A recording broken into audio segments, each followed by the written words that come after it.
இல்ல மக்களை சந்திச்சீங்க, என்ன மனநிலையில இருக்கிறாங்க? மாற்றத்தை எதிர்பார்க்கறாங்க. மாற்றம்னா அப்ப இந்தியா கூட்டணி வரும்னு நினைக்கிறீங்களா? கேக்குற கேள்வியை பார்த்தா ரிப்போர்ட்டர் மாதிரி தெரியல. யார் அது? Who is the black sheep? தமிழ்நாட்டில் நாடாளுமன்ற தேர்தல் நடந்து முடிஞ்சிருக்குங்க. இந்த நாடாளுமன்ற தேர்தலில் விருதுநகர் தொகுதி பாஜக வேட்பாளர் நம்ம ராதிகா சரத்குமார் தேர்தலில் போய் ஓட்டை போட்டு முடிச்சுட்டு வெளியே வரும்போது ஒரு புதிய தலைமை நிருபர் கேள்வி எழுப்புறாரு. அதுக்கு ஏங்க மக்கள் இந்த தேர்தலில் மாற்றத்தை விரும்புகிறாங்க அப்படின்னு பதில் சொல்ல, அந்த நிருபரும் மாற்றம்னு சொல்கிறீங்களேங்க, அப்போ இந்தியா கூட்டணி ஆட்சிக்கு வரும்னு சொல்கிறீங்களான்னு கேட்க, நம்ம ராதிகா சென்னை முடிக்க ஆரம்பிச்சிட்டாங்க. பின்ன இருக்காதாங்க, புதிய தலைமுறை யாரோட டிவி? நம்ம பாரிவேந்தர் டிவி. பாரிவேந்தர் யாரு? பாஜக டிவி நம்பி தானே வந்து பேசினாங்க. அவங்ககிட்ட இந்த மாதிரி லாக் பண்ற மாதிரி கேள்வி கேட்டு அவங்க என்னங்க பண்ணுவாங்க?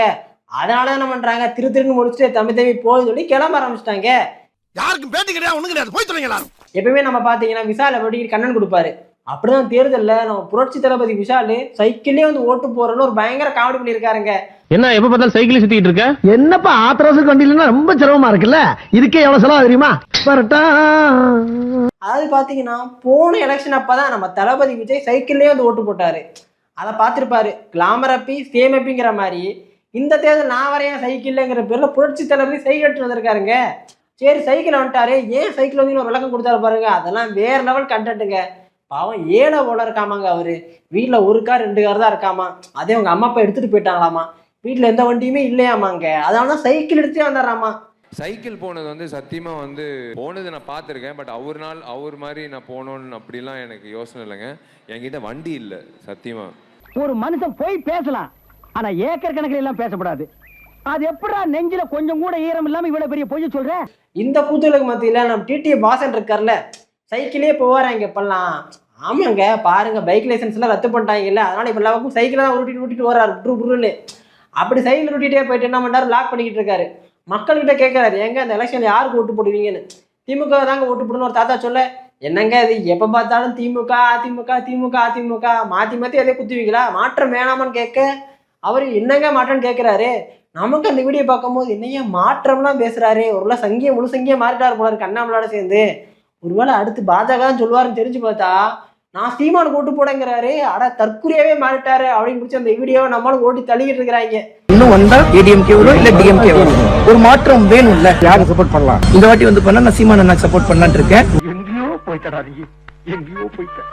என்னையும் மதிச்சு பெருமையா இருக்கா, ரொம்ப பெருமையா இருக்கு. இந்த பக்கம் அரசியல் காமெடி நடந்துட்டு இருக்கும் போது நம்ம அண்ணாமலை சீரியஸ் காமெடி பண்ணிட்டாருங்க.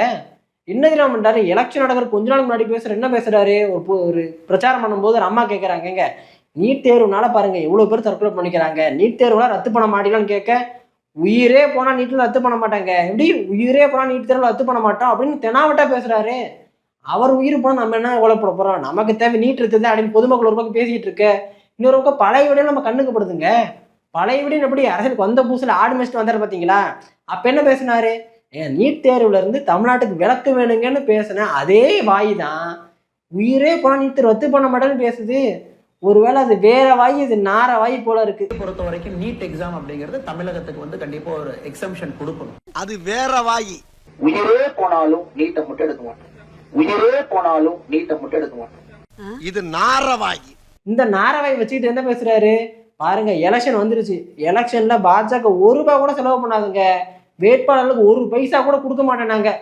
அப்படி நாங்க யாராவது பணம் கொடுத்தோன்னு சொன்னீங்கன்னா நான் அரசியல் விட்டே போறேங்க அப்படின்னு தென்னாவட்ட பேசினாரு. பாராளுமன்ற தொகுதிக்குள்ள ஒரு மனிதனுக்கு பாரதிய ஜனதா கட்சியில யாராச்சும் ஒருத்தர் பணம் கொடுத்துருக்காங்கன்னு சொன்னாங்கன்னா அந்த நிமிஷம் அரசியல் விட்டு நான் வெளியேறுவேன். பேசி முடிக்கல, 4 கோடி ரூபா பிடிச்சாங்க, யார் நம்ம ஐநாரோட காசுன்னு. அது கூட பரவாயில்லைங்க. கோயம்புத்தூர்ல பல ஏரியாக்கள்ல போய் என்ன பண்றாங்க, வீடுக்கு பாஜக ஓட்டு போடுங்கன்னு பல ஆயிரம் பணம் கொடுத்தாங்க தெரியுமா. அந்த வீடியோ வெளியே வந்துருக்கு. அந்த வீடியோலாம் பார்த்து நீயா இவ்வளோ வீடியோ வந்து கிடக்கு, நான் அண்ணாமலை இந்த வீடியோலாம் பார்த்துட்டு பாரா, நமக்கு சந்தேகமா தான் இருக்கு. நீங்களே அந்த வீடியோ பாருங்க. இப்ப யாருண்ணா நீங்க, என்னண்ணா பண்ணிட்டு இருக்கீங்க? நான் வீடியோ எடுக்கிறேன்னா நீங்க என்ன பண்றீங்க சொல்லுங்க. இதெல்லாம் என்னன்னா, இதெல்லாம் என்னதுண்ணா உங்கள்ட்ட என்னமா கேட்டு இருந்தாங்க? யாருமா அவரு? காசை போட்டு ஓடிட்டா இருப்பாருங்க. பணத்தை கொடுத்துட்டு எப்படி ஓடுறாங்க பாரு. இதெல்லாம் நம்ம அண்ணாமலை கண்ணில் காட்டுங்கப்பா, தயவு செஞ்சு அரசியல் விட்டு போங்கப்பா நம்ம கேட்கலாம். பட் அதெல்லாம் மானம் உள்ளவன் தான் செய்வாங்க. அதனால் வந்து அவர் இதெல்லாம் பார்த்தாலும் அரசியல் விட்டு போவாரான்னு சந்தேகமாக தான் இருக்குன்னு வச்சிங்களேன். இந்த மாதிரி அண்ணாமலை சீரியஸாகவும் காமெடியும் நிறையா பேசுவார்.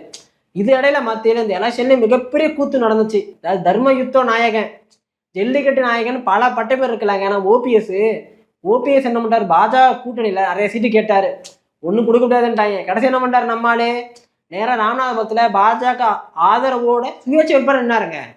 அதில் நின்னும் போது அவர் என்ன பண்ணுறாங்க, பல சின்ன கொடுத்தாங்க. என்னையா அது ஓபிஎஸ் நின்ட்டான், ஓபிஎஸ் ஜெயிக்கக்கூடாதுன்னு திமுக திட்டப்புறம் இல்லையே அதிமுக ரொம்ப திட்டம் போட்டுக்கிறாங்க. அப்படி என்ன பண்ணுறாங்க, ஏகப்பட்ட ஓபிஎஸை எலெக்ஷனில் சுயேட்சை நிப்பாட்டிட்டாங்க.